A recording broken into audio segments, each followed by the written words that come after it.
Happy Thursday.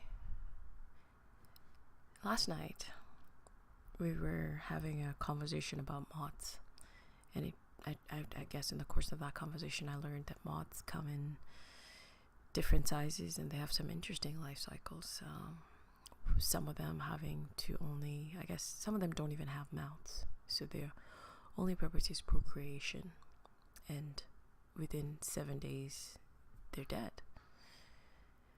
So the conversation essentially came about because we were talking about some parts of North America where you have huge moths and they come out at night because apparently they're also blind. Not sure how true that is, but I suspect it is true because a few people have told me about that. And we're planning to go camping this coming weekend.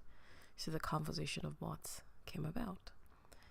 And I was like, oh my gosh, please, let's not talk about moths because that guarantees that we're going to run into them when we go to the camping trip. And that was the end of that conversation. 10 minutes later, I'm busy brushing my teeth and I hear laughter in the background in the bedroom. I'm like, what's going on? And I go inside, there's a moth on the window and it's not moving. So, and it was pretty big. It's like maybe half your index finger or a little bigger than that. So I was like, oh my goodness, seriously, what are the odds that you'd be talking about something and less than 10 minutes later it appears? Essentially, that moment is one of those many moments that you have that remind you the power of your mind to begin with. And then the next thing is the power of your words. Your words literally are so powerful. You can almost wish a unicorn into being. I'm using that loosely, but if you think about how your life has evolved and how you're living your life today, and if you take the time to reflect on what is your frame of mind, you'll see those things. I'll give you an example. There was a time I was obsessed about this particular TV show, Scandal. Everybody's watched that show. And the next thing is I'm seeing characters who look similar to the TV show, the show characters, out and about in the streets. I had a time when there's a show that I watched that's pretty funny. I always confuse the name. I think it's not Malcolm in the Middle, but it's a family and it's pretty funny. And I started seeing their characters around the town, just walking around and be like, oh my gosh, that person looks like so-and-so. That's the power of what we see and what we hear and what we think. And if we're that powerful in terms of what we say, can you imagine how powerful we're capable of making our dreams come true? Making anything that you wish. I know most people will say, oh, I want money, oh, I want the car, I want this and that, the other. But if you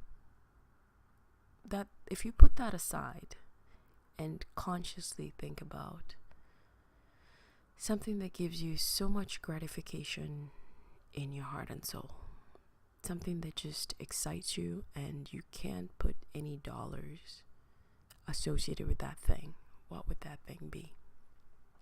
And please remember, that thing will always vary from one day of your life to the next.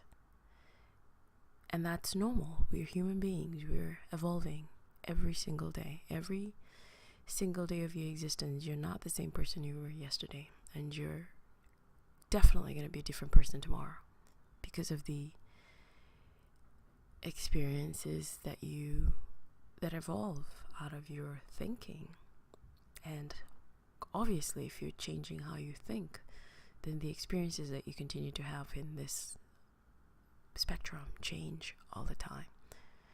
So it's a very simple conversation talking about a moth, but on a larger scale, the power of our mind is beyond words.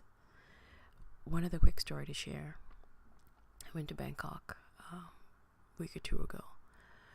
While we were out there, I was spending some time with my little brother, and he is very passionate about watches.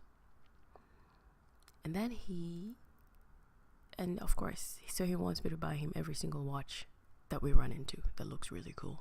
Oh my goodness. I'm like, seriously?